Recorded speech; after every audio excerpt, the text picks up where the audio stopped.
अपने स्वार्थ खाने से अपने अमले को निकाल रहे हैं, क्योंकि ईरान जो है वो मुसलसल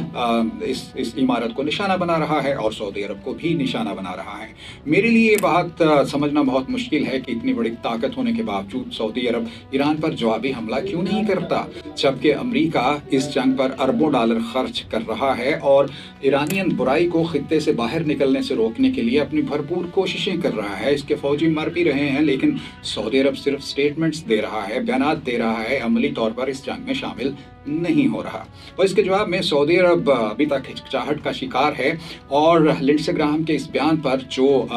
ट्विटर पर जारी, एक्स पर जारी होने वाले इस बयान पर बहुत सा रिएक्शन भी आया है सऊदी शहरियों की तरफ से, जिसमें मुख्तलिफ शहरियों ने ये सवाल उठाया है कि जनाब, खित्ते में जंग के शोले आपने भड़काए हैं, तो हम इस जंग का हिस्सा क्यों बने? हमने तो आपसे नहीं कहा था कि आप ईरान पर हमला करें, और अब आप भी हमें इस जंग में धकेलना चाहते हैं, तो ये मुमकिन नहीं है। लेकिन अमेरिका की भरपूर कोशिश है कि किसी तरह से खित्ते की ये अहम ताकत सऊदी अरब इस जंग में शामिल हो जाए। अमेरिका